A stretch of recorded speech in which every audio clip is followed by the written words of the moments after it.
क्या एक गांव का लड़का जो एक बैकवर्ड स्टेट के बैकवर्ड जिले के खेतिहर परिवार से आया हो और जो अपने माँ बाप को बचपन में ही खो दिया हो, बिना किसी खर्च के, बिना किसी कोचिंग के आईएएस की परीक्षा में सफल हो सकता है और भारत सरकार के ऊंचे पद पर पहुंच करके अपनी सेवा दे सकता है? क्या ऐसा संभव है? दोस्तों, ये बिल्कुल संभव है और इसका जीता जागता उदाहरण आपके सामने खड़ा है। नमस्कार दोस्तों, मेरा नाम रामचंद्र राय है। मैं उत्तर प्रदेश के एक बैकवर्ड जिले आजमगढ़ के एक गांव से, एक खेतिहर परिवार से आता हूं। मेरा जन्म 1954 में हुआ था, हालांकि कागजी उम्र 1956 लिखी गई है। और मैं वहाँ से गांव से ही अपनी पढ़ाई इंटर तक करके, उसके आगे पढ़ाई करके आईएएस में क्वालिफाई करके और Indian railway account service join करके जुलाई 2016 में पूर्वोत्तर रेलवे गोरखपुर के वित्त सलाहकार एवं मुख्य लेखाधिकारी के पद से रिटायर हुआ। मैं इस वीडियो के माध्यम से अपनी जीवन यात्रा, जिसमें पढ़ाई लिखाई, दो नौकरियां शामिल हैं, कि कुछ घटनाओं को आपके साथ शेयर करना चाहता हूं, जिससे आपको इससे कुछ सीख मिल सके, आपके बच्चों को सीख मिल सके। ये वीडियो थोड़ा लंबा जरूर होगा, लेकिन आपसे मेरा निवेदन है कि एक बार में न सही, 2 बार 3 बार में इसे देखें जरूर, क्योंकि इस वीडियो के अंत में मैं आपसे कुछ ऐसी बातें शेयर करूंगा जो आपके काम की होगी, आपके बच्चों के काम की होगी। आइए हम अपनी जीवन यात्रा पे चलते हैं। दोस्तों,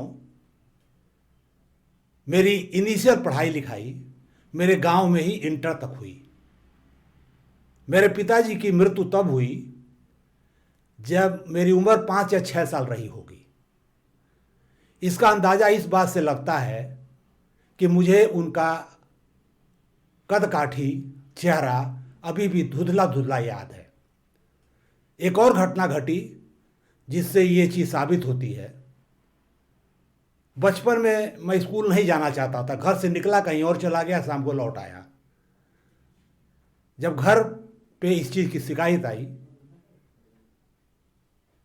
तो मेरे बड़े भाई साहब, जो पढ़ने लिखने के प्रति बहुत सजग थे और जिन्होंने उस समय 8वीं तक की परीक्षा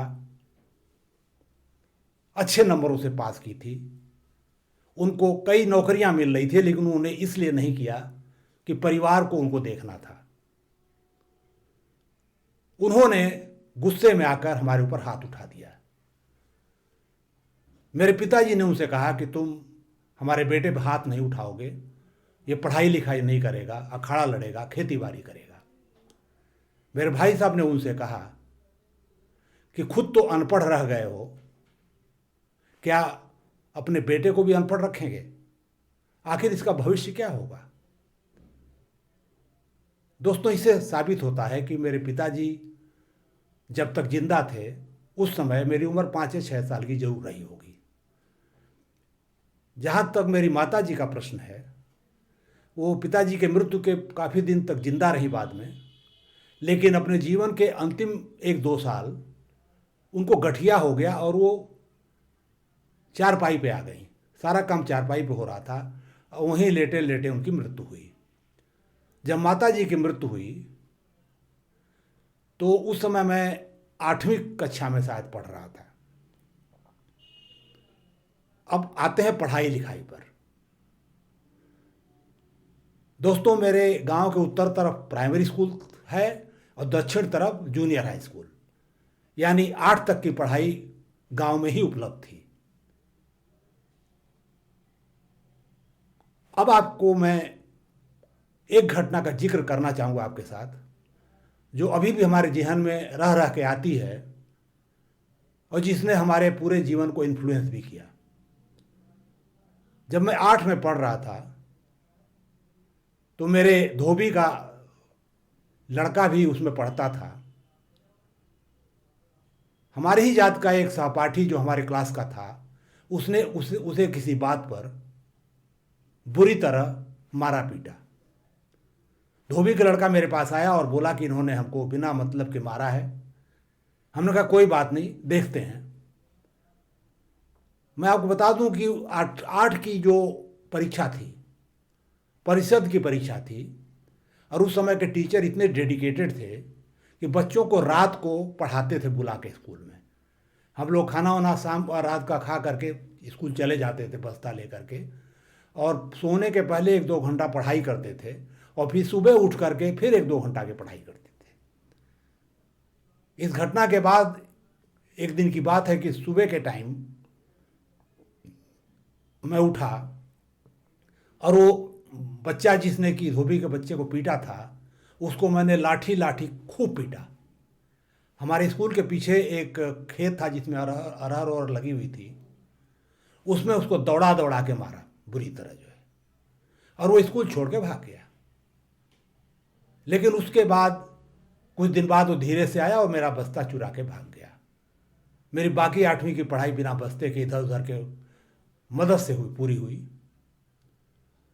फिर एक दिन 15-20 दिन बाद लौट के आया स्कूल में। उस समय हम लोग स्कूल में के बाहर एक पेड़ था, उसी के नीचे बैठ के पढ़ रहे थे, और धीरे से आके बैठ गया। मैंने उसको जब देखा तो वहीं पे पीटना शुरू कर दिया लात घुसे से, फिर भाग गया वो।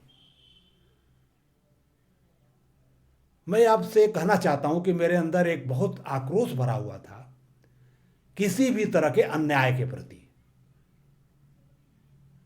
हालांकि उस समय कुछ दिन तक काफी तनाव रहा।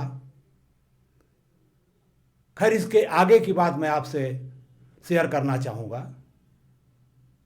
जब मैं 8वीं तक की पढ़ाई गांव में पूरा कर लिया तो हाई स्कूल और इंटर के लिए अपने गांव के बगल में ही 3 किलोमीटर की दूरी पर एक इंटर कॉलेज है, वहां पे मैं पढ़ने चला गया। और जब हाई स्कूल की परीक्षा मैंने दी तो उसके का जो वार्षिक परिणाम आया तो मुझे गणित में 99% मार्क मिले। आप सोच रहे होंगे कि गणित मेरे को पसंद है, मैं इसको लाइक करता हूं, लेकिन मैं आपसे कहना चाहूंगा कि गणित मुझे न तब पसंद थी न अब पसंद है। इसके कुछ दिन बाद एक और घटना हुई जो मैं आपसे शेयर करूंगा इसी तरह की, कि जब मैं इंटर में गया तो केमिस्ट्री हमको समझ में नहीं आती थी, और ऑर्गेनिक केमिस्ट्री के कॉन्फ़िगरेशन हमने रट लिए और रट के परीक्षा देने वार्षिक चला गया बोर्ड की, और वहाँ जा कर के मैं सब भूल गया। अब बड़ी बुरी हालत हुई। मैं इस विषय में इस वजह से पास हो पाया क्योंकि पूरे स्कूल में 4-5 बच्चे फर्स्ट क्लास आते थे, उसमें मैं भी था, और टीचर्स हम लोग को बहुत मानते थे, इसलिए प्रैक्टिकल में अच्छे नंबर मिल गए। इस वजह से हम किसी तरह पास हो पाए। तो मैं आपसे ये कहना चाहूँगा कि किसी विषय में अच्छे नंबर आना या खराब नंबर आना इस बात का द्योतक नहीं है कि आपको विषय पसंद है या नापसंद है। अगर जो प्रश्न आपने तैयार किए हैं वही एग्जाम में आ गए या आपने रट लिया, उगल दिया, तब भी आपको अच्छे नंबर मिल सकते हैं। लेकिन जैसे जैसे आप आगे बढ़ेंगे, विषय कठिन होता जाएगा, तो अगर वो आपको विषय पसंद नहीं है तो आप उसे अच्छा नहीं कर पाएंगे, आप रट नहीं पाएंगे। एक और घटना मैं आपसे शेयर करना चाहूँगा। हमारे इंटर कॉलेज के करीब 3 किलोमीटर और दूरी पर एक डिग्री कॉलेज था। बीच में एक नदी बहती है। उस डिग्री कॉलेज में गोरखपुर विश्वविद्यालय के गणित विभाग के हेड ऑफ डिपार्टमेंट वैदिक मैथमेटिक्स पर लेक्चर लेने आए थे। हम लोगों की बड़ी उत्सुकता थी कि वैदिक मैथमेटिक्स क्या होती है। तो हम कुछ मित्र नाव से उस पार गए और उनके लेक्चर को अटेंड किया। पहले उन्होंने किसी प्रश्न को मॉडर्न अलजेब्रा से सॉल्व किया, करीब आधे घंटे का समय लगाया, और जो उसका उत्तर आया वो डेसिमल के 9 पॉइंट तक आया। फिर उन्होंने वेद का एक श्लोक पढ़ा, उस श्लोक के अनुसार उन्होंने उस प्रॉब्लम को सॉल्व किया। आपको ताज्जुब होगा कि मुश्किल से 5 मिनट भी नहीं लगे होंगे और उसका उत्तर निकल गया, और जो उत्तर आया वो डेसिमल के 13 पॉइंट तक आया। अब आप समझ सकते हैं कि मॉडर्न अलजेब्रा और वैदिक मैथमेटिक्स में क्या तुलना है। वैदिक मैथमेटिक्स कितना एडवांस है जो इतना एक्यूरेट रिजल्ट दे सकती है। मैं ये कहना चाहूँगा कि हम लोग अपनी हेरिटेज को लेके बड़े उदासीन हैं। जो रिसर्च होना चाहिए वो हम लोग नहीं कर रहे हैं और पश्चिमी कॉन्सेप्ट के पीछे दौड़ रहे हैं, जो कि ठीक नहीं है। खैर, मेरा जो रिजल्ट आया इंटर का वो 71.2% आया, जबकि हाई स्कूल में 73.2% था ओवरऑल। अब प्रश्न था आगे क्या करना चाहिए। या मैं आपको बताना चाहूँगा कि हम गांव के बच्चे थे। हमारी पूरी दिनचर्या थी घर से स्कूल या कॉलेज और कॉलेज या स्कूल से घर, और बीच में जो समय मिलता था वो खेती बाड़ी में लगाते थे, जानवरों को खिलाना पिलाना, देख रेख करना, और जो समय बचे उसमें पढ़ना। न तो रेडियो सुनते थे, न अखबार पढ़ते थे, न अन्य कोई सूचना के स्रोत का इस्तेमाल करते थे। इसलिए कुछ भी हम लोग को मालूम नहीं था कि आगे करना क्या चाहिए। हाँ, ये जरूर मालूम था कि बगल में जो डिग्री कॉलेज है वहाँ से बीए बीएससी कर सकते हैं, और गोरखपुर विश्वविद्यालय से भी इस तरह की कुछ पढ़ाई हो सकती है। इससे आगे कुछ मालूम नहीं था। लेकिन एक कहावत है कि भगवान जब किसी की मदद करना चाहते हैं तो किसी को माध्यम बना के जरूर भेज देते हैं। हमारे गांव में एक सर्वे टीम आई हुई थी जिसमें एक सिंह साहब थे जो बनारस के रहने वाले थे। हम लोगों ने एक दिन लंच पे उन लोगों को खाने पे बुलाया। ये गांव की परंपरा होती है, बाहर का कोई अगर आता है तो उसको बुलाते हैं। जब सिंह साहब आए तो पूछा कि भाई रिजल्ट आया है इंटर का, तुम्हारा कैसा रिजल्ट रहा। हमने कहा सर मेरा 71.2% नंबर आया है इंटर में, साइंस साइड से फर्स्ट क्लास आ गया है।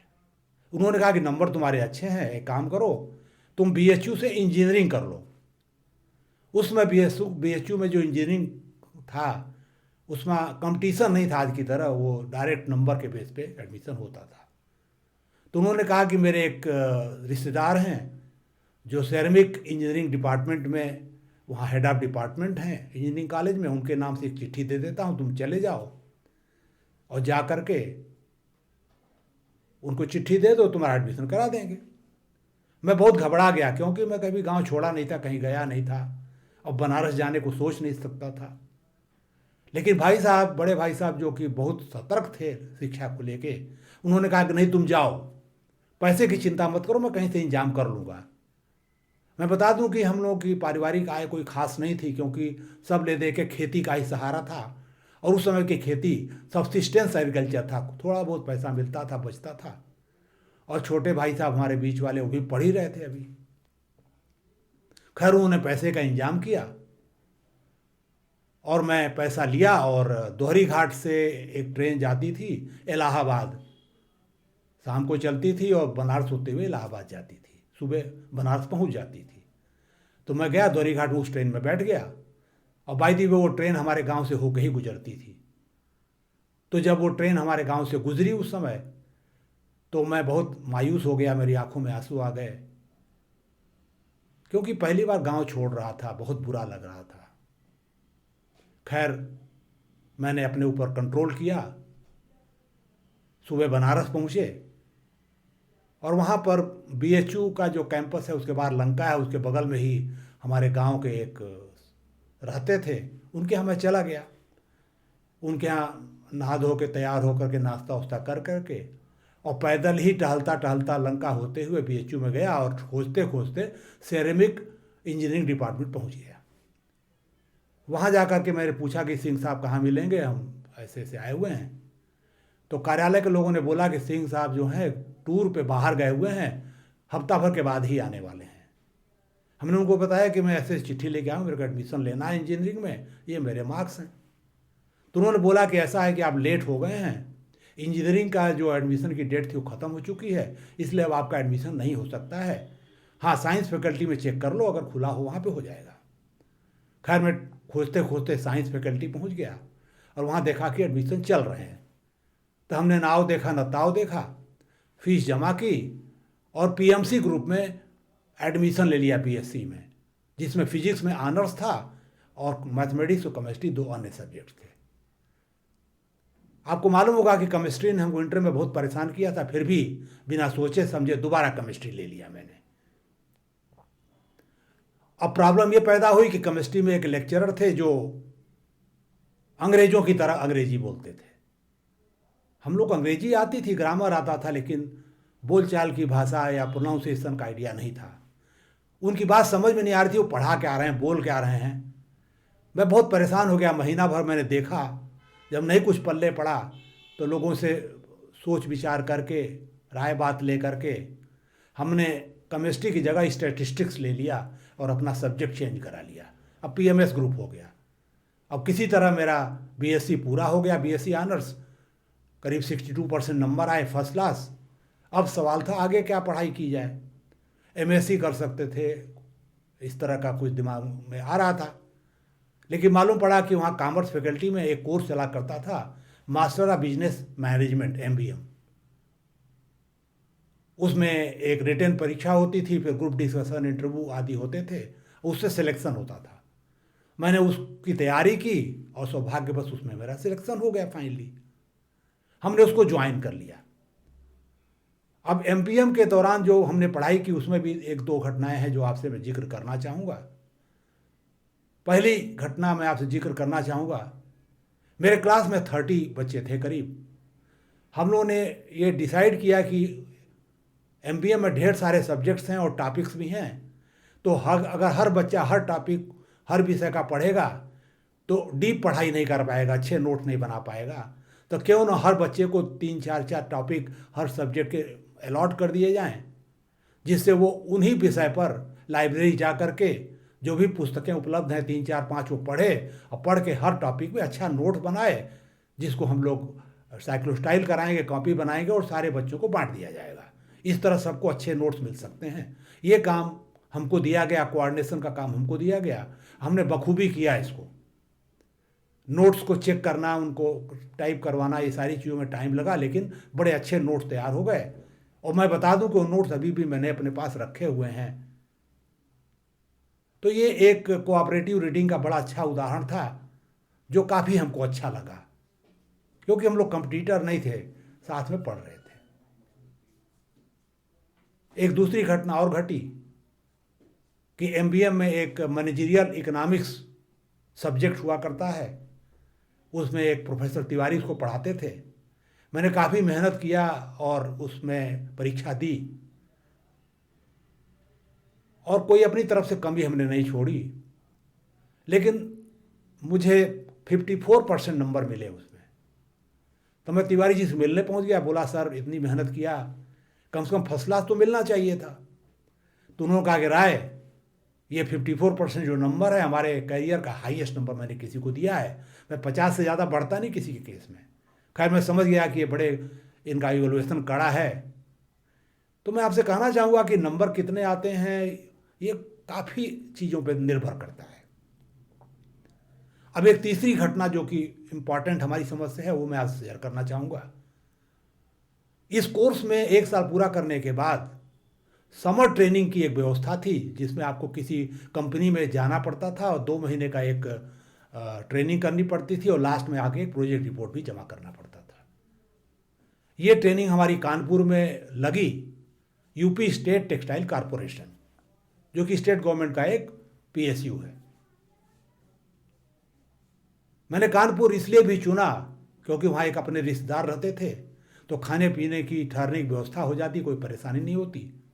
खैर मैं कानपुर गया और उनके यहाँ ठहरा और मैं यूपी स्टेट टेक्सटाइल कॉरपोरेशन के दफ्तर चला गया। पता चला कि एक प्रोजेक्ट मैनेजर साहब हैं जिनके अंडर में हमको ट्रेनिंग करना है 2 महीने। उनका काम ये था कि जो भी नए प्रोजेक्ट्स बैठ रहे थे स्पिनिंग मिल्स के, उनको मॉनिटर करना, समय से पूरा करवाना। मैं यहाँ आपको बताना चाहूँगा कि UP state textile corporation 4 spinning mill बैठा रहा था और उसकी एक सिस्टर कंसर्न थी यूपी स्टेट स्पिनिंग मिल, वो भी 4 स्पिनिंग मिल बैठा रही थी। कुल मिला के 8 स्पिनिंग मिल बैठाई जा रही थी, प्रत्येक की क्षमता 25,000 स्पेंडल थी और ये स्टेट के जगह जगह बैठाई जा रही थी, काशीपुर, बबराला, झांसी, संडीला आदि आदि। और एक जो काशीपुर वाली यूनिट थी वो उस समय के जो मुख्यमंत्री थे माननीय नारायण दत्त तिवारी जी के कॉन्स्टिट्यूएंसी में थी। तो मुख्यमंत्री साहब जो है काफ़ी इंटरेस्टेड थे कि वो मिल और अन्य मिलें भी समय से बैठे और बजट के अंदर बैठे। खैर, हमारा जो काम था वो ये था कि इन 8 प्रोजेक्ट्स का पर्ट चार्ट बनाना, डेली रिव्यू करना। पर्ट का मतलब होता है programme evolution and review technique. ये ऐसी प्रोजेक्ट मैनेजमेंट की टेक्निक है जो प्रोजेक्ट को समय से पूरा करने में हमारी मदद करती है। हम हर एक्टिविटी को डेली रिव्यू करते हैं, कौन एक्टिविटी डिले हो रही है, कौन सी नहीं हो रही है, कहाँ समय उपलब्ध है, कैसे रिसोर्सेज लगाए जाएं जिससे समय से पूरा हो जाए।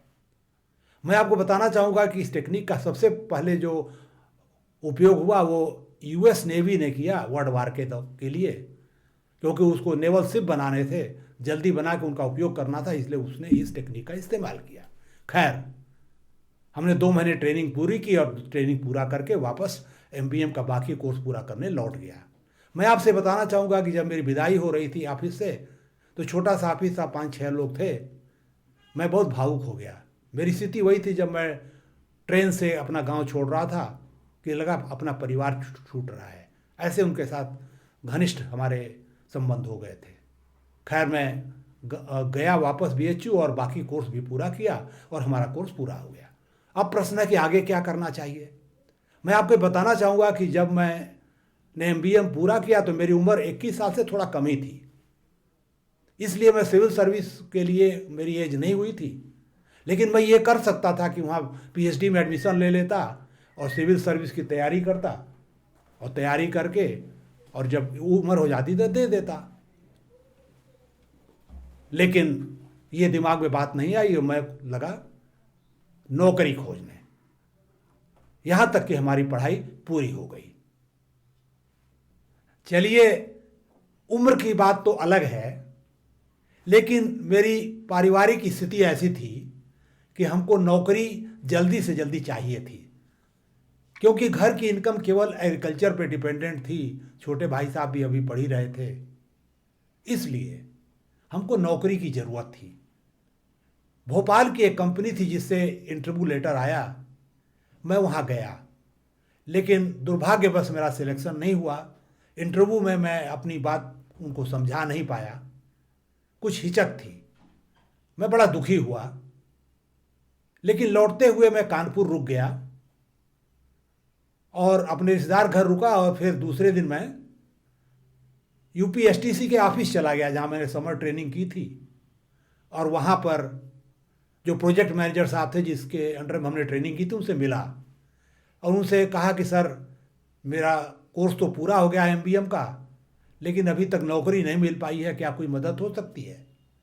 उन्होंने कहा, देखो मेरे पास तो कोई अवसर नहीं है, लेकिन यहाँ पर एक नई फर्म खुली है कंसल्टेंसी की, यूपी इंडस्ट्रियल कंसल्टेंट लिमिटेड। उसके जो एमडी हैं हमारे मित्र हैं, क्योंकि नई संस्था है तो शायद उसमें अवसर होगा, कहो तो उनसे बात करें, तुम मिल लो। हमने कहा अच्छी बात है। उन्होंने बात किया, उन्होंने हमको बुलाया, मैं गया और मिला उनसे। उन्होंने कहा कि देखो, मेरे पास ऐसा अधिकार नहीं कि मैं तुमको नियमित कोई नौकरी दे सकूं, लेकिन तुमको समर ट्रेनिंग के रूप में रख सकता हूं, कुछ मामूली स्टाइपेंड तुमको मिलेगा और सीखने का मौका मिलेगा। और कुछ दिनों बाद हम लोग यंग प्रोफेशनल का सिलेक्शन करने जा रहे हैं, जो प्रोबेशनरी कंसल्टेंट होते हैं, और 1 साल के प्रोबेशन के बाद तुम कंसल्टेंट ग्रेड 2 बन सकते हो, फिर ग्रेड 1 और सीनियर कंसल्टेंट ये मौके तुमको मिल सकते हैं, तो सोच लो अगर ज्वाइन करना है तो।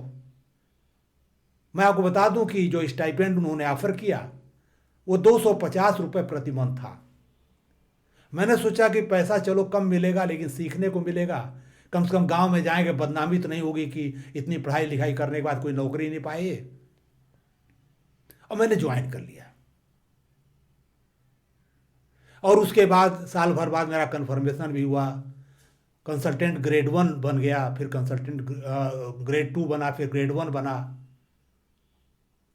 मैं यूपीको में करीब 7 साल मैंने नौकरी की, 77 से लेकर के 84 तक। 84 में मैं सिविल सर्विस में चला गया।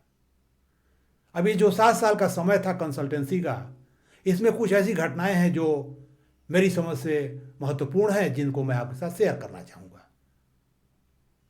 जब मैं प्रोबेशन में ही था तभी हमको एक असाइनमेंट मिला, बदायूं जिले का इंडस्ट्रियल पोटेंशियल सर्वे।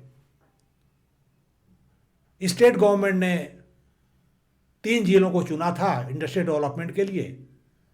एक जिला बदायूं यूपीको को दिया उसने, और 2 जिले, एक प्राइवेट कंसल्टेंट था जयपुर का, उसको दिया गया। चूंकि ये इंटेंसिव फील्ड वर्क था, इसलिए हम लोगों ने, यूपीको ने आईआईटी कानपुर के 4 बच्चों को भी हायर किया, और वो 4 और हम 5 लोग बदायूं गए फील्ड सर्वे के लिए। और इसका सुपरविजन एक सीनियर कंसल्टेंट थे, वो कर रहे थे। वो बीच बीच में जाते थे, हम लोग को गाइड करते थे। मैं बता दूं कि ये असाइनमेंट हमारे लिए बहुत सीखने का अवसर था। हम लोग तहसील के लेवल पे, ब्लॉक के लेवल पे, इवन कुछ गांव में जा कर के ग्राम प्रधान से, बीडीओ से, तहसील के अधिकारियों से, जिले के अधिकारियों से इंडस्ट्रियल डेवलपमेंट के संबंधित मुद्दों पे बात करते थे, डाटा इकट्ठा करते थे, और पूरा सर्वे करके हम लोगों ने एक रिपोर्ट दी कि कौन कौन सी इंडस्ट्री यहाँ बैठ सकती है। हम लोगों ने ज़्यादातर जो इंडस्ट्री रिकमेंड की वो सब एग्रो बेस्ड थी, और धीरे धीरे करके सारी आ भी गई वहाँ पे। मैं ये बताना चाहूँगा कि जो प्राइवेट कंसल्टेंट था, जिसने जो 2 जिले मिले थे जिसको, उसने फील्ड सर्वे तो बहुत ज़्यादा नहीं किया, लेकिन बड़ी बड़ी यूनिट, स्टील प्लांट ऐसे ऐसे उसने रेकमेंड कर दिया, जिसमें शायद ही कोई आया हो, कोई नहीं आया। ये काफ़ी सीखने का एक अवसर था। 1000 पेज की रिपोर्ट 4 पार्ट में बनी थी इसकी, जो हम लोगों ने तैयार किया, स्टेंसिल कटवाई और फिर स्टेट गवर्नमेंट को जमा किया। तो एक पहला असाइनमेंट था जिसको मेरे को ग्रास रूट लेवल पर अनुभव हुआ, और काफ़ी कॉन्फिडेंस भी आया लोगों से बात करके और ये सब करके। जो है दूसरा एक अवसर जो हमको जो मिला, जो हम आपसे शेयर करना चाहेंगे, वो है जो ताजमहल आगरे का था, वो पल्यूट हो रहा था। आगरे में चारों तरफ फाउंड्री यूनिट थी, जिसके धुएं से उसको नुकसान पहुंच रहा था।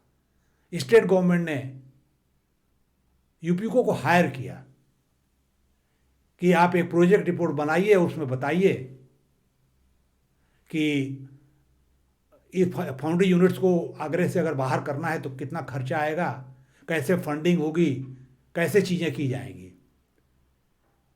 हम लोगों ने इस पे काम किया और काफ़ी चीज़ सीखने को मिली।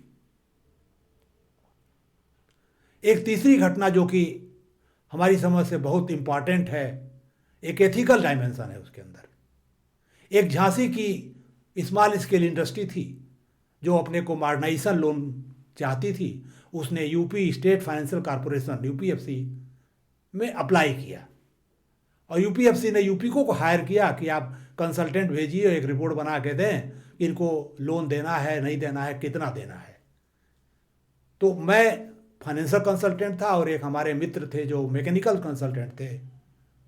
हम 2 लोग गए झांसी हम पहुंचे, ट्रेन से उतरे, तभी उस यूनिट के जो ओनर थे मिस्टर अग्रवाल, वो स्टेशन पे आ गए, और हम लोगों से कहा उन्होंने कि हमने आप लोगों के ठहरने के लिए, खाने के लिए होटल की व्यवस्था कर दी है, आप वहाँ ठहर जाइए और हमारा काम देख लीजिए। मैंने उनसे कहा कि अग्रवाल साहब, यूपीको हमको टीए डीए देता है, सारी सुविधा देता है, इसलिए इसकी आवश्यकता नहीं है, हम लोग अपना इंतजाम कर लेंगे। उन्होंने रिक्वेस्ट किया कि ठीक है आप मत ठहरिए, लेकिन हमारे यहाँ लंच या डिनर पे कभी तो आ जाइए। हमने कहा देखिए लंच और डिनर पे तो नहीं, लेकिन चाय पीने आपके पास जरूर आ जाएंगे। खैर हम लोग वहाँ अपना इंतजाम किए, ठहरे और उनके यहाँ चाय पे गए, लेकिन उसके पहले दिन को उनकी यूनिट का विजिट करने भी गए थे। जब वहाँ गए तो देखे कि शटर बंद है, बाहर घास जमी हुई है। शटर खुलवाया गया तो अंदर भी सीन बड़ा ख़राब था, जगह जगह घास जमी हुई थी, लगता था मशीन बहुत दिनों से चली नहीं है। खैर देख करके आए और पेपर ऊपर उनसे इकट्ठा किए और शाम को उनके घर चाय पे गए। जब शाम को उनके ड्राइंग रूम में बैठे हुए थे तो कुछ काम आ गया अग्रवाल साहब को, घर के अंदर कुछ देर के लिए चले गए। उनका नौकर था वहाँ पे, हमने बुलाया उनको और पूछा कि भाई अग्रवाल साहब के और क्या क्या बिजनेस है इसके अलावा। तो नौकर ने बताया कि सर इनका कानपुर में ट्रांसपोर्ट बिजनेस है और भी कई बिजनेस हैं और साथ में ये फैक्ट्री है। खैर हम लोगों ने सारा जब डाटा एनालाइज किया तो हम लोग को ऐसा महसूस हुआ कि ये फंड का डाइवर्जन करते हैं, जो है पैसा लेंगे इस यूनिट के नाम पे, उसको डाइवर्ट करके और अपने बिजनेस पे लगा देते हैं और ये इसको ऐसे ही छोड़ देते हैं। खैर हम लोग आए लौट के कानपुर और हम लोगों ने एक रिपोर्ट बना के दे दी कि भाई इनका इंटीग्रिटी डाउटफुल है, इसलिए इनको लोन देना उचित नहीं होगा। खैर हमारे एमडी भी बड़े नाराज़ हुए कि किस तरह की रिपोर्ट है, और यूपीएफसी के जो एमडी थे आईएएस ऑफिसर वो भी बड़े नाराज हुए। खैर उन्होंने कहा कि हम लोगों की तो राय यही है। इसी के सिलसिले में मैं एक और घटना का जिक्र आपसे करना चाहूँगा जो इसी से कनेक्टेड है, लेकिन काफ़ी बाद में घटित हुई। जब सिविल सर्विस मैंने ज्वाइन कर लिया और मैं deputy chief vigilance officer accounts के रूप में पूर्वोत्तर रेलवे गोरखपुर में काम कर रहा था। ये बात रही होगी करीब 1991 की। उस समय हमने पीएचडी के लिए रजिस्ट्रेशन करा लिया था बीएचयू में एज ए एलुमनस के रूप में पार्ट टाइम, और मेरा टॉपिक था consultancy requirement of the small scale industries, quality appraisal. इस सिलसिले में मैं पूरे देश में घूमा, सर्वे किया, फील्ड सर्वे किया।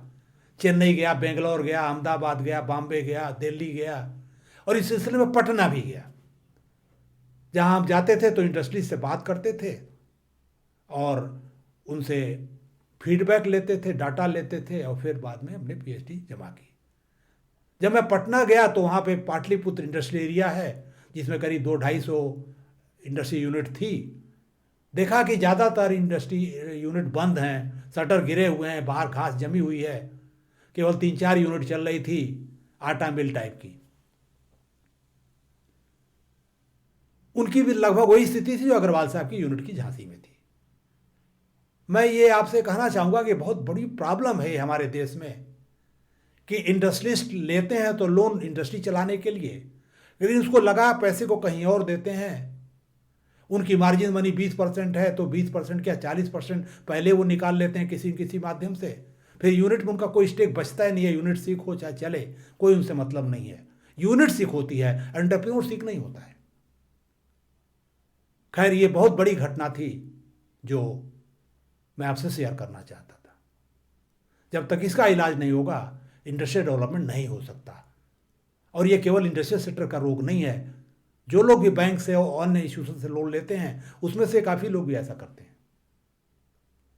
खैर अब आपको ये बताना भी पड़ेगा कि भाई सिविल सर्विस में क्यों चला गया मैं।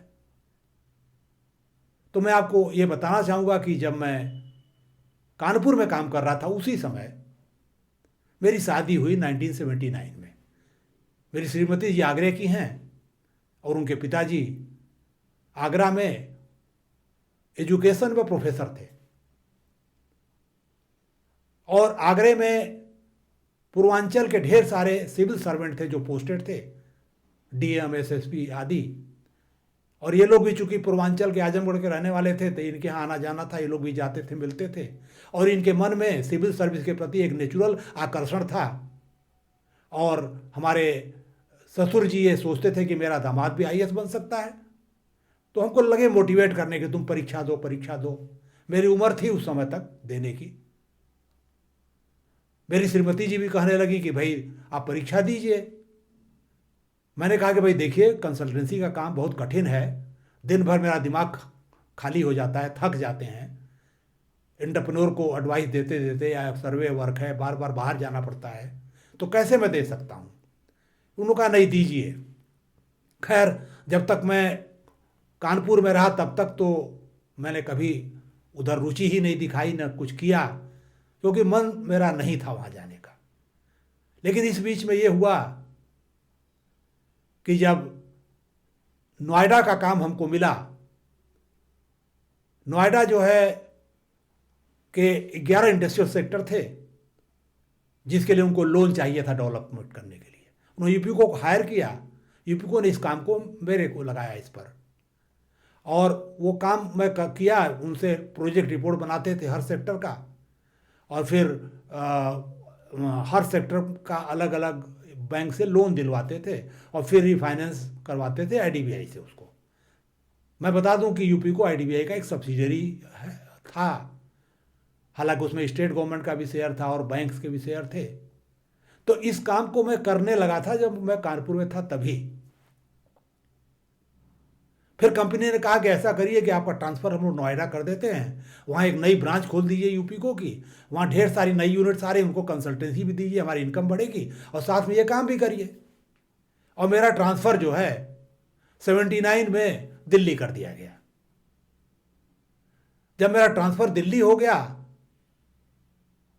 और शुरू में तो मैं अपना मकान मैंने जनकपुरी में लिया, लीज एकोमोडेशन, और जनकपुरी से नोएडा जाना पड़ता था।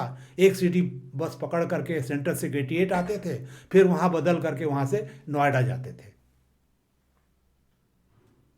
करीब 1.5 घंटे का समय लगता था, इसलिए उस समय तो बिल्कुल समय नहीं मिलता था। लेकिन बाद में हमने अपना रेजिडेंस चेंज करके मयूर विहार ट्रांस जमुना आ गए, जहाँ से ऑफिस हार्डली 5 किलोमीटर था। इसलिए अब श्रीमती जी ने कहा कि जब आप मयूर विहार आ गए हैं, आपके पास समय है, अब तो तैयारी कर सकते हैं, और यूपीएससी का ऑफिस यहीं पर है, 40 पैसे टिकट लगते हैं, बस के जाइए और दे दीजिए इम्तहान। खैर, मेरी रुचि तब भी नहीं बन रही थी, और जब इम्तहान उतारने का टाइम आता था तो मैं कोई टूर वूर बना के इधर उधर चला जाता था। इन्होंने हमारे एमडी से भी शिकायत की कि भाई इनको आप टूर पे भेज देते हो, इम्तहान नहीं दे रहे हैं। एमडी ने मना कर दिया, अब नहीं भेजेंगे। खैर, मैंने तैयारी शुरू की, लेकिन सबसे बड़ी समस्या थी तैयारी में कि हमारा जो काम था ऑफिस का बहुत ही रिगरस था। सुबह अगर 10 बजे दफ्तर गए हैं तो 5 बजे तक एंटरप्रेन्योर आते थे, कौन सी मशीन बैठेगी, कैसे लोन मिलेगा, ये सब करते करते शाम तक थक जाते थे, फिर पढ़ने का मन नहीं करता था। दूसरी एक प्रॉब्लम और थी कि एक डॉक्टर साहब थे बलिया के, जो कि दिन भर प्रैक्टिस करते थे, शाम को 8 साढ़े 8 बजे खाना वाना खा के आ जाते थे, और 1-2 घंटा गप लड़ाते थे, तो हमारे पढ़ने का समय खराब हो जाता था। लेकिन मैं सुबह 4 बजे उठ करके 2 घंटे पढ़ाई कर लेता था, क्योंकि मैं अर्ली राइजर था। जब खेत देखता था गांव में, शुरू में जानवरों को खिलाता था, तैयार करता था, उस समय हमको 3 साढ़े 3 बजे उठना पड़ता था, तभी समय से जानवर जुताई उताई करने जा पाते थे, बैल। तो वो आदत अभी भी हमारे अंदर पड़ी हुई थी, तो मैं सुबह उठ के पढ़ लेता था। यहाँ एक बता दूँ कि हमारा एक बैचमेट एमबीएम का 1982 में ही आईएएस प्रॉपर में सिलेक्ट हो गया, एमपी कैडर में। उसका एक छोटा भाई जेएनयू में पढ़ रहा था, और हमारे घर आता जाता था, क्योंकि उनका गांव हमारे गांव के बगल में था। एक दिन आया, वो बोला कि भैया आपकी पढ़ाई तो हो नहीं पा रही, सब दिक्कत है, तो आप 10-15 दिन की छुट्टी ले लीजिए और जेएनयू में चलिए, हमारे कमरे में रह के पढ़ाई करिए फोकस करके। मैं आपको बता दूं कि उस समय तक नोएडा में एक सीनियर कंसल्टेंट भी पोस्ट हो गए थे, और उन्होंने काफ़ी काम संभाल लिया था, तो मेरे ऊपर थोड़ा सा भार कम हो गया था। खैर, मैंने 15 दिन की छुट्टी ली, और उसके साथ अटैची लेके चले गए जेएनयू, और वहाँ मैंने तैयारी शुरू करने के लिए चले गए। लेकिन वहाँ पहुँचे तो देखा एक कमरे में 4-5 बच्चे बैठे हैं, तमाम किताबें बिखरी पड़ी हैं, और न्यूज़पेपर के एडिटोरियल की कटिंग काट काट के लगाई हुई है, बंडल बनाए हुए हैं। हमने वहाँ का सीन देखा, तो मैंने बोला कि भाई देखो, मैं यहाँ पढ़ नहीं सकता, मेरे पढ़ाई छोड़े हुए 7-8 साल हो गए, अब मैं इतना रिगरस पढ़ाई नहीं कर सकता, मैं डिप्रेशन में आ जाऊँगा, सिलेक्शन होगा नहीं होगा, एक दूसरी प्रॉब्लम पैदा हो जाएगी। इसलिए मैं नहीं ठहर सकता, मैं जा रहा हूँ, घर से ही पढ़ाई करूँगा, थोड़ा करूँगा, ज़्यादा करूँगा। मैं यहाँ एक चीज़ बता दूँ कि हमारे जो फादर इन लॉ थे उनके एक मित्र थे जेएनयू में, डॉक्टर वाईपी सिंह, सोशियोलॉजी के हेड ऑफ डिपार्टमेंट थे, उन्होंने उनसे भी मेरे को मिलवा दिया था। उन्होंने हमको कुछ गाइड किया था, क्योंकि मेरे दो सब्जेक्ट थे आईएएस में। एक सोशियोलॉजी हमने लिया था जो मैंने कभी पढ़ा नहीं था लाइफ में, इसलिए लिया कि आसान है, पढ़ने में आसानी होगी। दूसरा मैंने मैनेजमेंट लिया था। पहले अटेम्प्ट में मेरा सिलेक्शन रिटर्न में भी क्वालिफाई नहीं कर पाया। दूसरे अटेम्प्ट में रिटर्न क्वालिफाई हुआ लेकिन इंटरव्यू में क्वालिफाई नहीं किया। तीसरे अटेम्प्ट में मैंने इंटरव्यू भी क्वालिफाई कर लिया, लेकिन नंबर, हमारा रैंक इतनी अच्छी नहीं थी कि आईएएस आईपीएस मिल जाए, नीचे की सर्विस मिल सकती थी। मैं आपको बताना चाहूँगा कि मैंने तीसरे अटेम्प्ट में सब्जेक्ट चेंज कर लिया था, क्योंकि मैनेजमेंट में एक नया सेक्शन जुड़ गया क्वांटिटेटिव मेथड्स का, जो मैथमेटिक्स थी। और पढ़ाई छोड़ने के 8 साल बाद मैं इस मनोस्थिति में नहीं था कि गणित की तैयारी करूं। जैसा कि वो बताया कि 99% नंबर हमको हाई स्कूल में मिले थे, लेकिन रुचि नहीं थी, इसलिए मैंने सब्जेक्ट चेंज किया, कॉमर्स लिया, और कॉमर्स से मैं क्वालिफाई किया। तो इस तरीके से मैं सिविल सर्विस में क्वालिफाई किया। और मेरे को अब ये था कि क्या करूं फैमिली का। तो फैमिली, तब तक हमारे बड़े बच्चे भी पैदा हो गए थे, उनकी भी देख रेख कर रहे थे। तो बड़े बेटे को और अपनी वाइफ को सामान के समय में आगरा भेज दिया ससुराल, और अपने बस पकड़ा, मसूरी चला गया, जहाँ की सारी सर्विसेज का ट्रेनिंग एक साथ की जाती है। फाउंडेशन कोर्स में सारे सर्विसेज होती थी, आईएएस आईपीएस अन्य एलाइड सर्विसेज। हम लोगों को क्या कैडर मिलेगा ये मालूम नहीं था, कुछ दिन बाद आने वाला था। आईएएस आईपीएस वालों को अंदाज़ा होता है, लेकिन हम लोग को कोई अंदाज़ा नहीं था। खैर, कुछ दिन ट्रेनिंग होने के बाद हम लोग का कैडर आ गया। हमको इंडियन रेलवे ट्रैफिक सर्विस यानी आईआरटीएस अलॉट हुआ, जो भी रैंक था हमारा रैंक 399 था, उस पर हमको आईआरटीएस मिला। खैर, हमारी ट्रेनिंग पूरी हुई और फिर रेलवे की ट्रेनिंग के लिए हमको बड़ौदा भेज दिया गया, रेलवे स्टाफ कॉलेज बड़ोदरा, जिसको हम national academy of Indian railway बोलते हैं। खैर, मैं जब बड़ौदा जा रहा था तो रास्ते में आगरा पड़ा और वहाँ 3-4 दिन रुक गया मैं। जब वहाँ से मैं बड़ौदा पहुँचा तो फाउंडेशन कोर्स शुरू हो चुका था और मैं 3-4 दिन लेट पहुँचा।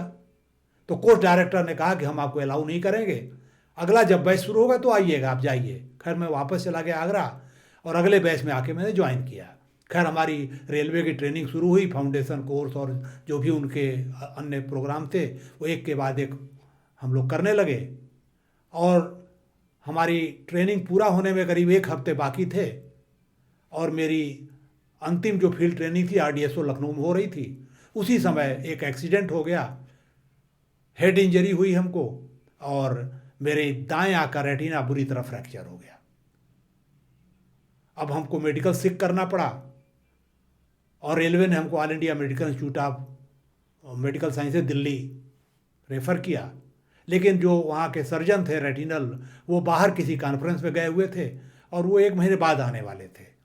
हम इतने दिन इंतजार नहीं कर सकते थे, इसलिए हमने प्राइवेट हॉस्पिटल में अपना ऑपरेशन कराया। लेकिन दुर्भाग्यवश ऑपरेशन फेल हो गया और दाएं आँख की हमारी रोशनी कम हो गई। आईआरटीएस का मेडिकल स्टैंडर्ड काफ़ी हाई होता है, आईपीएस के बराबर होता है। इसलिए रेलवे ने बोला कि आपको नौकरी से निकाला जाएगा या आप सर्विस चेंज करिए। तो हमने कहा कि हमको इंडियन रेलवे अकाउंट सर्विस आप दे दीजिए, क्योंकि मैं 7 साल मैंने फाइनेंशियल कंसल्टेंट के रूप में काम किया है, एमबीए किया हुआ है, तो हमारे काम आएगा, आपके भी काम आएगा। लेकिन परंपरा ये थी कि अगर सिविल सर्वेंट मेडिकली डिकैटेगराइज हो रहा है तो उसको इंडियन रेलवे पर्सनल सर्विस दी जाती थी, और अगर इंजीनियरिंग सर्विस का कोई अधिकारी है और उसको मेडिकल प्रॉब्लम हुई है तो उसे इंडियन रेलवे स्टोर सर्विस दी जाती थी। खैर, हमने लीग से हटकर अकाउंट्स मांगा, काफ़ी रेजिस्टेंस था बोर्ड में, लेकिन केस चलता रहा। अंत में काफ़ी दिनों बाद मेरे को सूचना आई, मैं आगरे में था, कि आपका सर्विस रेकमेंड हो गई है, आ जाइए। मैं दिल्ली गया और डीजी हेल्थ से मिला। अब पूछा कि क्या हुआ है, तो उन्होंने बोला कि तुमको Indian railway store service allot हुई है। अब तो मेरे पैर के नीचे ज़मीन ही खिसक गई कि भाई ये तो बिल्कुल गलत हो गया। IRPS या अकाउंट्स मिलना चाहिए था, और मिल गया स्टोर सर्विस। अगर ये फाइल यूपीएससी जाएगी तो यूपीएससी रेलवे पे कितना हंसेगा कि ये लोग आंख बंद करके डिसीजन लेते हैं। खैर मैं भागा भागा मेंबर ट्रैफिक के पास गया, जो कि हमारे ज़िले के ही रहने वाले थे। बोला कि सर हमारे साथ ऐसे ऐसे हो गया, स्टोर सर्विस दे दी गई और आप सब लोगों ने दस्तखत किए हुए हैं, पूरे बोर्ड ने। तो बोला अरे इतनी बड़ी गलती कैसे हो गई। खैर फाइल मंगवाई उन्होंने, उसी दिन नोट बदले गए, सब लोगों ने दोबारा साइन किया और इंडियन रेलवे अकाउंट सर्विस हमको बोर्ड ने रेकमेंड कर दिया और फाइल यूपीएससी चली गई। अब सवाल था यूपीएससी में फाइल को कैसे एक्सपेडाइट किया जाए। तो उस समय यूपीएससी के एक मेंबर थे मिस्टर गुप्ता, जो हमारे रेलवे के सीआरबी रह चुके थे, मैकेनिकल ऑफिसर थे। किसी के माध्यम से मैं उनसे मिला और उन्होंने कहा कि भाई बेटे चिंता मत करो, तुम आगरा जाओ, मैं तुम्हारा केस करवा करके और तुमको बता दूंगा। खैर उन्होंने फ़ोन किया हमको 3-4 महीने बाद कि तुम्हारा केस हो गया है, अब रेलवे मिनिस्ट्री जाओ और अपना लेटर लेकर के अकाउंट्स का और आगे की कार्रवाई करो। खैर मैं रेलवे बोर्ड गया, अपना लेटर लिया और मैं बड़ौदा चला गया और इंडियन रेलवे अकाउंट सर्विस मैंने अप्रैल 1987 में ज्वाइन कर ली। उस समय अगला कोई बैच चल रहा था अकाउंट्स का, उसके साथ हमको लगाया गया, जो हमसे जूनियर थे 2 साल। खैर मैंने जब ट्रेनिंग अपनी पूरी कर ली अकाउंट्स की, कुछ ट्रेनिंग एग्जाम की गई, जैसे जो मसूरी का फाउंडेशन था, बड़ौदा का फाउंडेशन कोर्स, कॉमन कोर्स कम किया गया, बाकी केसेज बाकी ट्रेनिंग हमको करनी पड़ी। खैर जब ट्रेनिंग पूरी हुई तो उस समय एक और प्रॉब्लम पैदा हो गई थी तब तक कि हमारा सेंट्रल रेलवे कैडर था ट्रैफिक में, लेकिन जब अकाउंट्स इन्होंने अलॉट किया तो हमको साउथ सेंट्रल दे दिया और सीनियरिटी भी हमको नहीं दी 83 बैच की। तो हमने कहा कि भाई ये तो गलत है, हमको ट्रैफिक में भी नॉर्थ ईस्टर्न रेलवे मिलना चाहिए था, जो हमारा कैडर जो रैंक थी आपने दिया नहीं, हमको सेंट्रल दे दिया और अब हमको साउथ सेंट्रल दे रहे हो, हम पे वो नियम लागू होगा जिस बैच को मैं बिलोंग करता हूँ। खैर बहुत लड़ाई करने के बाद हमारा कैडर भी चेंज करके उन्होंने नॉर्थ ईस्टर्न किया और सीनियरिटी भी पिछले बैक डेट से हमको दे दी।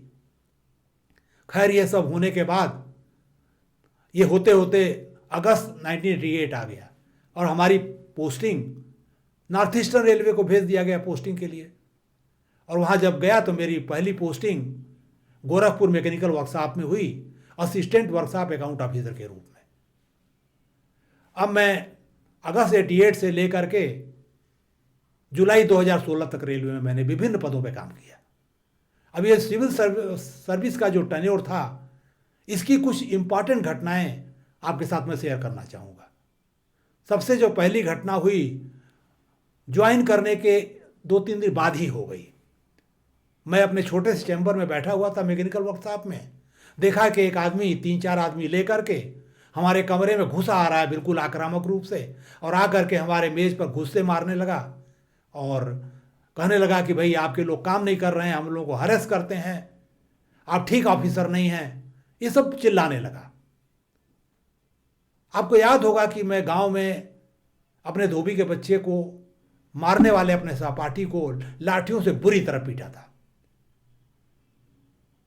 वो लाठी तो नहीं थी मेरे पास, लेकिन अंदर की लाठी मौजूद थी। वो बाहर निकल आई, मैं अपने कुर्सी से खड़ा हो गया, बोला कि तुम हमारे कमरे में आए कैसे बिना पूछे हुए, get out of my chamber, पूछ के आना फिर हमसे। खैर वो घबरा गया और वो लोग बाहर निकल गए। कुछ देर बाद मैंने बुलाया, अकेले उसको बुलाया चपरासी भेज के आया। हमने पूछा बोलो क्या बात है। तो बोला उसने कि सर आपके ऑफिस के लोग पीएफ की जो एप्लीकेशन है हमारे एम्प्लॉइज़ की, वो टाइम से पास नहीं कर रहे हैं, पैसे मांग रहे हैं, हरेस कर रहे हैं। हमने कहा ठीक है तुम जाओ मैं देखता हूँ। वो चला गया, मैंने पता किया तो बात सही थी। मैंने आप लोगों को डांटा, समझाया और चीज़ों को ठीक किया। जब यूनियन की बात चल चुकी है तो यूनियन की बात ख़त्म ही कर देनी चाहिए। यूनियन के साथ दूसरी हमारा जो इनकाउंटर हुआ वो कुछ दिनों बाद आइजत नगर में हुआ। चूँकि मेरे को सीनियरिटी पिछली मिल चुकी थी तो जूनियर स्केल में मैं मुश्किल से 10-15 दिन काम किया, फिर सीनियर स्केल में मेरा प्रमोशन गोरखपुर में ही हो गया, सीनियर अकाउंट ऑफिसर वर्कशॉप के रूप में। और उसके कुछ ही दिनों बाद एफएनसीओ ने कहा कि तुम डिविजनल अकाउंट ऑफिसर आइजत नगर चले जाओ, और मैं आइजत नगर चला गया। वहाँ जाके मैंने देखा कि करीब 90 का स्टाफ था हमारे अकाउंट ऑफिस में, और काफ़ी लोग ऐसे थे जो सेंसिटिव पोस्ट पे सालों साल से बैठे हुए थे। आपको मैं बताना चाहूँगा कि सेंट्रल विजिलेंस कमीशन का डायरेक्टिव है कि जितने सेंसिटिव पोस्ट हैं, यानी जहाँ करप्शन के चांसेज हैं, वहाँ कोई भी कर्मचारी 4 साल से ज़्यादा नहीं रहना चाहिए, उसको नॉन सेंसिटिव पोस्ट पे रोटेट कर देना चाहिए। लेकिन यहाँ ऐसा नहीं हुआ था। हमने क्या किया कि 90 लोगों की लिस्ट बनाई और सबको इधर उधर फेंक दिया उठा करके, सेंसिटिव को नॉन सेंसिटिव, नॉन सेंसिटिव को सेंसिटिव। लेकिन इसमें एक गड़बड़ हो गई कि वहाँ 2 यूनियन थी, एक पीआरकेएस, एक नरमू। पीआरकेएस कांग्रेस समर्थित थी और नरमू वामपंथी। पीआरकेएस के लोग बड़े अच्छे अच्छे पदों पर कब्जा किए हुए थे सेंसिटिव, और काफ़ी खुश थे, और नरमू वाले 1-2 पाए हुए थे। तो पीएनएम में नरमू वाले अकाउंट के खिलाफ ढेर सारा ऑब्जेक्शन उठाते थे और प्रोटेस्ट करते थे, और पीआरकेएस वाले बिल्कुल शांत बैठे हुए थे, कुछ नहीं करते थे। लेकिन जब मैंने ट्रांसफ़र किया तो मामला उलट गया। पीआरकेएस के लोग चले गए नॉन सेंसिटिव पे ज़्यादातर, और नरमू वालों को कुछ ज़्यादा मिल गया। अब पीआरकेएस वाले बड़े नाराज़ हुए। उनके एक महामंत्री थे जो इंसिडेंटली हमारे अकाउंट असिस्टेंट भी थे, वो बहुत ही नाराज़ हुए। अगली पीएनएम मीटिंग हुई, उन्होंने अकाउंट के तमाम मुद्दे उठा दिए। चलो मुद्दे उठाए वहाँ तक तो ठीक था, लेकिन उन्होंने कुछ हमारे खिलाफ अनर्गल आरोप भी लगा दिए, पर्सनल, बड़े कड़े शब्दों में पीएनएम मीटिंग के दौरान। अब मेरा जो डंडा गांव वाला दोबारा आ गया हमारे अंदर। अब मैं उठ के खड़ा हो गया, सारे ब्रांच ऑफिसर थे, डीआरएम थे। अब मैंने बोला कि मिस्टर महामंत्री, आप इस चीज़ को भूल रहे हैं कि आप महामंत्री हैं, लेकिन साथ में मेरे अकाउंट असिस्टेंट भी हैं, और आप इस तरह के बदतमीजी कर रहे हैं। तो ऐसा है कि मैं आपके पीएनएम का बाइकाट करता हूं अभी, और मैं नीचे जा रहा हूं, अपने चैम्बर में काम करूंगा, और जब आपका पीएनएम खत्म हो जाए तो नीचे आइएगा, आपका सस्पेंशन लेटर तैयार रहेगा, ले लीजिएगा, फिर बाद में देखा जाएगा। और मैं किसी की तरफ देखा नहीं, सीधा उठाया फाइल और नीचे उतर गए सीढ़ियों से, अपने चैम्बर में जाके बैठ गया। और नीचे गया तो फिर थोड़ा दिमाग शांत हुआ, तो सोचा कि भाई यूनियन का आदमी है, सस्पेंशन से बड़ी बात हो सकती है। तो मैंने एक चिट्ठी बनाई एफएनसीओ के नाम से कि ऐसे ऐसे हुआ है, and I hereby decide to boycott all future PNM with PRKS, और इनका कोई भी मैं मसला हल नहीं करूंगा। और ये भेज करके मैंने उसकी कॉपी एक जीएम को भी दे दी और एक कॉपी डीआरएम को लोकल दे दी। जब ये लेटर मिला एफएनसीओ को, नेक्स्ट डे फोन आया उनका कि भाई ये क्या है। हमने कहा ऐसे ऐसे हुआ है। तो बोले भाई पीएनएम ये तो एक ऑफिशियल जो फोरम है और ये यूनियन का मामला है। हमने कहा जो भी मामला हो, लेकिन मैं नहीं मानता इसको, और मैं इसके साथ न बात करूंगा, न कोई पीएनएम अटेंड करूंगा, न कोई इसका चिट्ठी लूंगा, न कोई काम करूंगा। और अगर आपको हमको नहीं यहाँ रखना तो कहीं और भेज दीजिए, हमको कोई दिक्कत नहीं है, लेकिन मैं ये काम नहीं करूंगा। खैर वो शांत हो गए, और ये भी महामंत्री महोदय भी समझ गए कि पागल आदमी है, तो उन्होंने कुछ दिन बाद आए, हमसे माफ़ी मांगे। यूनियन के साथ एक तीसरा इनकाउंटर हमारा हुआ उस समय जब मैं प्रमोशन होके गोरखपुर में पोस्टेड था एफएनसीओ जी के पद पर, और हमारे पास यूनियन के सारे मैटर्स थे। मामला ये था कि जो भी इलेक्शन होता था उसमें रेलवे के लोगों की ड्यूटी लगती थी, और वो एक एडवांस लेकर के ड्यूटी करने जाते थे, और नियम ये था कि लौटें तो टीए बिल जमा करें और बाकी पैसे ले लें रेलवे से या लौटा दें, जैसा भी है। अब परंपरा ये थी कि यूनियन, दोनों यूनियन मिल करके सीपीओ पे दबाव डाल करके एक ऐसा एडवांस अमाउंट तय करा देती थी जो एक्चुअल से काफ़ी ज़्यादा था। जैसे मान लीजिए कि 2500 बनता है तो 5000 लेके चले जाते थे, और एफएनसीओ और सीपीओ मिलके इसको डिसाइड कर देते थे, और कोई भी आदमी लौट करके टीए बिल देता ही नहीं था, और पैसे लेके 5000 बैठ जाते थे। लोकल डीएम हमारे बिल को सर्टिफाई तब करता था जब एक्चुअल जमा करें उसको कि इतने का एक्चुअल खर्च हुआ है, और जब वो रेकमेंड करता था तब मिनिस्ट्री ऑफ होम अफेयर से हमको पैसे वापस मिलते थे। चूंकि ये टीए बिल जमा नहीं कर रहे थे, इसलिए हमारे सारे पैसे फंस गए थे। करीब 5-6 करोड़ रुपया हमारे सस्पेंस हेड में पड़ा हुआ था। तो हमने इन लोगों को अल्टीमेटम दिया कि भाई आप लोग या तो टीए बिल दीजिए और इसको कटवाइए, नहीं तो हम आपके एडवांस को इंस्टॉलमेंट करके आपके सैलरी से काटेंगे।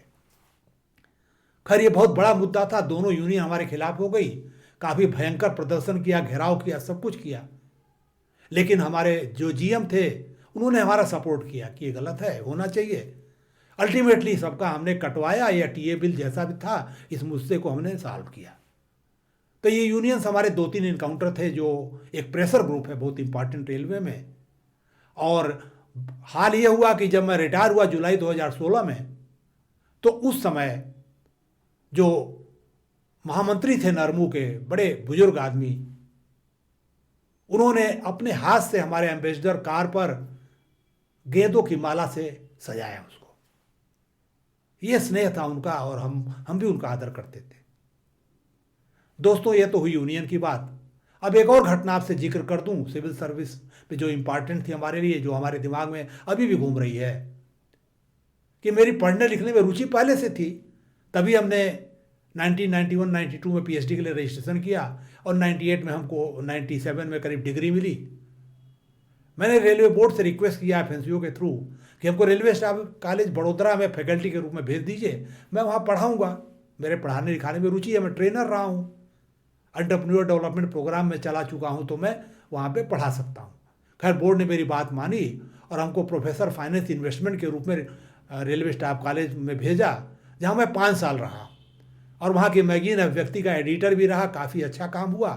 फिर वापस मैं आया गोरखपुर, कुछ दिन रहा जूनियर जे ग्रेड में, सिलेक्शन ग्रेड में, और फिर हमारा एसएजी मिल गया एफएनसीओ कंस्ट्रक्शन के रूप में गोरखपुर में ही।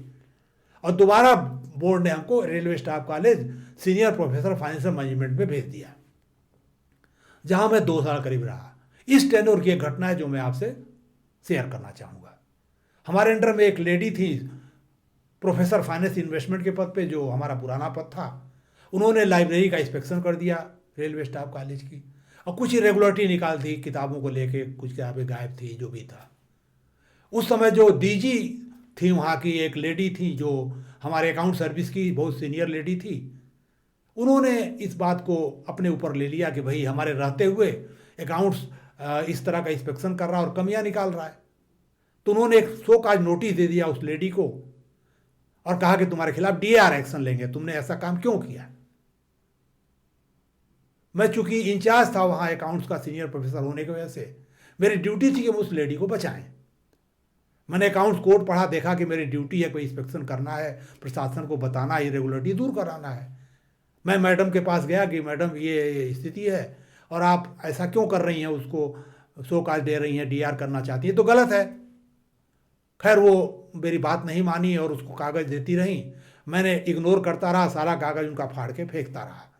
लेकिन मैंने एक लेटर एफसी को ज़रूर लिख दिया था इस बीच में कि ऐसे ऐसे हुआ है और हमने अपनी ड्यूटी की है और यहाँ के डीजी इस तरह का काम करना चाह रही हैं, इसलिए मैं उनकी बात नहीं मानूंगा। मैंने बता दिया था एफसी को पहले ही।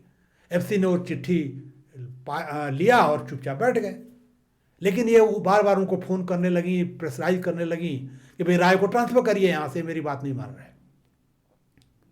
कुछ दिन उन्होंने बर्दाश्त किया, फिर उन्होंने फ़ोन किया मेरे को कि भाई ये हमको परेशान कर दिए फ़ोन कर करके, तुम सही हो मैं जानता हूँ, लेकिन चले जाओ वहाँ से, मैं तुम्हारा WCR ट्रांसफ़र कर रहा हूँ एज ए FNCO WST, चले जाओ। हमने कहा सर ये तो गलत बात है, लेकिन फिर भी मैंने सोचा कि चलो ठीक है, 2 सीनियर ऑफिसर हैं, अपने में नहीं रिश्ता ख़राब करना चाह रहे हैं। मैं वहाँ से जबलपुर चला गया। मैं आपको बताना चाहता हूँ कि जबलपुर हमारे करियर का एक बहुत अच्छा वर्क प्लेस रहा है। वहाँ पे 3 टाइगर रिजॉर्ट हैं, बांधवगढ़, रणथंभौर, कान्हा। हम तीनों जगह गए, शेर भी देखा, बहुत इंजॉय किया। भेड़ा घाट था बगल में, वहाँ चले जाते थे। मैहर देवी का मंदिर था, वहाँ चले जाते थे। सीमेंट का पूरा क्लस्टर था, सारी फैक्ट्री थी, वहाँ इंस्पेक्शन किया, काफ़ी चीज़ सीखने को मिली। तो वहाँ जा कर के मैंने काफ़ी सीखा। फिर वापस मैं आ गया गोरखपुर, फिर FNCO जी के पद पे आ गया। और उसके बाद कुछ दिनों बाद हमको FNCO का भी चार्ज मिला वहाँ पे। इस बीच में हमको जापान भेज दिया गया 3 हफ्ते की ट्रेनिंग के लिए, हाई स्पीड का। वहाँ से लौटा तो मेरा ट्रांसफ़र रेलवे बोर्ड चला कर दिया गया। Executive director finance PPP. अब इस दौरान एक ऐसी घटना हुई जो मैं आपसे शेयर करना चाहता हूँ, बहुत इंपॉर्टेंट है देश के लिए, हमारे लिए। 2 लोकोमोटिव फैक्ट्री बैठनी थी पीपीपी में बिहार में। 1000 लोकोमोटिव बनाने की फैक्ट्री बैठनी थी डीजल मरोरा में, और 800 की फैक्ट्री बैठनी थी माधेपुरा में इलेक्ट्रिक की, क्योंकि 200 इलेक्ट्रिक लोकोमोटिव जापान से इंपोर्ट किए जा रहे थे डीएफसी के लिए। मेरे पास प्रपोजल आया वेटिंग के लिए। हमने एक बहुत ही फंडामेंटल सवाल रेज किया रेलवे बोर्ड के सामने कि भाई इस समय गुड्स ट्रेन की जो एवरेज स्पीड है 25-26 किलोमीटर पर घंटे है। इवन पैसेंजर ट्रेन और एक्सप्रेस ट्रेन की भी स्पीड काफ़ी कम है। अगर किसी भी टेक्नोलॉजिकल इंटरवेंशन से इसको 1.5 डबल कर दिया जाए तो जो लोकोमोटिव की रिक्वायरमेंट है वो काफ़ी कम हो जाएगी। वैगन भी कम लगेंगे, लोको भी कम लगेंगे और कोचेज भी कम लगेंगे। तो ऐसा क्यों नहीं किया जाता है? इन दोनों फैक्ट्री की ज़रूरत क्या है? और दोनों फैक्ट्री में मिला करके करीब 60,000 करोड़ का इन्वेस्टमेंट था, जो बर्डन था हमारे ऊपर। 11 साल के अंदर हमको ये लोकोमोटिव को लेना था उनसे फेजेज में, और एक फिक्स प्राइस उनको देना था। हमारा जब नोट इस तरह का ऑब्जेक्शन रेज हुआ था, मिनिस्टर थे उस समय, उन्होंने कहा कि भाई ईडी ने जो लिखा है फाइनेंस ने, जवाब दीजिए आप लोग। तो हमारे एफसी और सारे member traffic member, mechanical member, electrical, सबने मिल करके सीआरबी के साथ एक नोट बनाया 2-3 पेज का रिस्पांस में। उसमें तमाम अंग्रेजी लिखी गई, मैकेंजी की कोई रिपोर्ट दी गई, किसी और कंसल्टेंट की रिपोर्ट दी गई, ग्लोबल जीडीपी और ये सब की बात जनरल की गई। एफसी ने हमको अपने चैम्बर में बुलाया कि देखो ये नोट तैयार हुआ है, ज़रा देख लो। हमने आदरपूर्वक पढ़ा उनको, उनके साथ बैठ करके बोला कि सॉरी सर, मैंने पढ़ तो लिया है, लेकिन मैं कोई ऐसी लाइन बता दी है जो हमारे नोट को काट रहा हो, इसलिए मैं इसमें कुछ नहीं कर सकता। आपको जो मन में आए आप लोग करिए। खैर इसी बीच हमारा ट्रांसफ़र हो गया प्रमोशन पे गोरखपुर। मैं financial advisor chief account officer HAG में ज्वाइन कर लिया, और यहाँ काम करके जुलाई 2016 में रिटायर हो गया। बाद में पता चला कि ये दोनों फैक्ट्री अप्रूव भी हो गई और बैठने की प्रक्रिया चालू हो गई। दोस्तों, मैंने आपको ये सारी की सारी जो घटनाएं बताई, पढ़ाई से लेकर के नौकरी तक, और मैं अब रिटायर हो गया। मैं आपके सामने एक प्रश्न रखना चाहता हूं, एक सवाल करना चाहता हूं कि आफ्टर ऑल सिविल सर्विस का रोल क्या है, सिविल सर्वेंट्स का रोल क्या है। मेरी समझ से उनका रोल यह है कि सरकार को ईमानदारी से अपनी राय दें। एग्जीक्यूटिव 2 तरह की होती है, परमानेंट और टेम्परेरी। टेम्परेरी जो ब्यूरोक्रेसी है वो पॉलिटिकल एग्जीक्यूटिव होती है। एक पार्टी आती है, दूसरी जाती है, एक जीतती है, एक हारती है, वो चलता रहता है। लेकिन जो परमानेंट एग्जीक्यूटिव है, जो ब्यूरोक्रेसी है, वो हमेशा के लिए बनी रहती है, और उसकी ये ड्यूटी है कि वो अपनी राय सही सही देश हित में दे। सरकार जो करे वो अलग बात है, लेकिन राय आपको सही देनी चाहिए। अगर ब्यूरोक्रेसी अपना काम ठीक से करने लगे, ईमानदारी से करने लगे, तो देश की अधिकांश समस्याओं का समाधान हो जाएगा, जो कि नहीं हो पा रहा है। मैं अब दोबारा लौट के आता हूं अपने पहले सेंटेंस पर, जहां से ये वीडियो शुरू हुआ, कि जब मैं एक पिछड़े जिले के ग्रामीण इलाके से आकर के, एक साधारण परिवार से आकर के, बिना किसी खर्च के नौकरी करते हुए IAS में क्वालिफाई कर सकता हूं, तो आपके बच्चे जो हमसे शायद बेहतर कंडीशन में ही होंगे, क्यों नहीं क्वालिफाई कर सकते?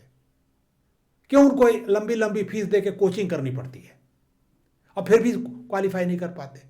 चलिए IAS में ना क्वालिफाई करें, वो अपना बिजनेस कर सकते हैं, प्राइवेट सेक्टर में नौकरी कर सकते हैं, पब्लिक सेक्टर में नौकरी कर सकते हैं, कुछ नहीं तो अपनी अच्छी खेती कर सकते हैं, कमर्शियल ऑर्गेनिक खेती करके अपने जीवन को अच्छी तरह चला सकते हैं।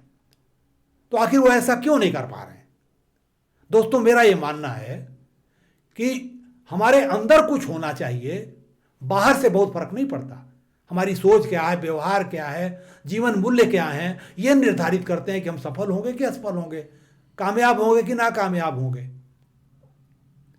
अब मैं रिटायर हो गया तो मेरे सामने तमाम विकल्प थे, तमाम प्राइवेट कंपनीज के ऑफर आने लगे कि आप हमारे एडवाइज़र के रूप में ज्वाइन कर लीजिए, क्योंकि मैं पीपीपी मैंने काफ़ी काम किया था, रेलवे बोर्ड में मॉडल्स बनाए थे, रेलवे स्टार में पढ़ाता भी था इस सब्जेक्ट को। तो उन्होंने हमको ऑफ़र दिए, लेकिन मैंने मना कर दिया कि भाई बहुत नौकरी हो गई, अब हमको कुछ समाज के लिए करना चाहिए, क्योंकि सरकार हमको पेंशन देती है, रिटायरमेंट के बेनिफिट मिले, वो भी पैसे हैं बैंक में, उससे भी सपोर्ट है। तो मैं दोबारा क्यों रीएम्प्लॉयमेंट के लिए कोशिश करूं, सरकार में या प्राइवेट में जाऊं।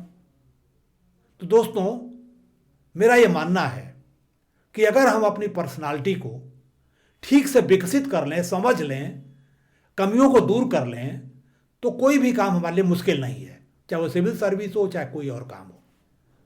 इस लिहाज से हमने अपने अनुभव को ध्यान में रखते हुए एक स्पेशल कोर्स डिजाइन किया हुआ है, जिसका नाम है प्रयास फाउंडेशन कोर्स। प्रयास नाम इसलिए कि प्रयास नाम की एक कंपनी है जिसका मैं मेंटर हूं, जो व्यक्तित्व विकास का काम करती है, तो उसके साथ मैं जुड़ा हुआ हूं और मैं उसको मदद कर रहा हूं। इस कोर्स की खासियत यह है कि ये आपको एक ऐसा प्लेटफॉर्म उपलब्ध कराता है कि आप अपने मोबाइल के माध्यम से ही घर बैठे अपने बैच के अन्य मेंबर के साथ जुड़ सकते हैं और कामयाबी से कनेक्टेड मुद्दे, मसलों पर ब्रेनस्टॉर्मिंग करके सही और गलत का निर्णय खुद लेकर के अपने व्यवहार में, सोच में चेंज ला सकते हैं और उसके बाद कामयाबी भी हासिल कर सकते हैं।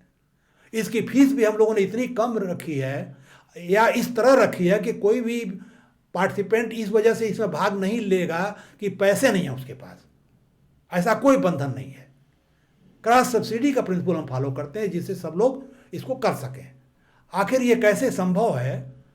तो इसकी फीस को कम करने के लिए हमने ये निर्णय लिया कि जब हम रिटायर होकर के इस काम को कर रहे हैं, तो हमारे जैसे लाखों लोग रिटायर्ड हैं जिनके पास पेंशन है और भी रिसोर्सेज हैं, और प्राइवेट सेक्टर के भी रिटायर्ड लोग हैं जिनके पास आर्थिक रूप से संपन्न हैं, अन्य लोग भी हैं जिनके पास खाली समय हो सकता है 1-2 घंटे का, वो समय का दान हमको कर दें, निःशुल्क नहीं, थोड़ा बहुत उनको पैसा भी मिलेगा, और इस कोर्स को चलाएं वो, और लोग ज्वाइन करें और अपनी पर्सनालिटी को समझें भी और उसको विकसित करें और अपने क्षेत्र में कामयाबी हासिल करें। आपको करना कुछ नहीं है, आप वेबसाइट पे जाइए, सारी सूचना वहाँ दी गई है, आप समझिए। अगर कोई चीज़ समझ में नहीं आए तो हमसे फ़ोन करके आप पता कर लीजिए, ईमेल कर लीजिए, और आप हमको ज्वाइन कर लीजिए एज ए व्यक्तित्व विकास मार्गदर्शक।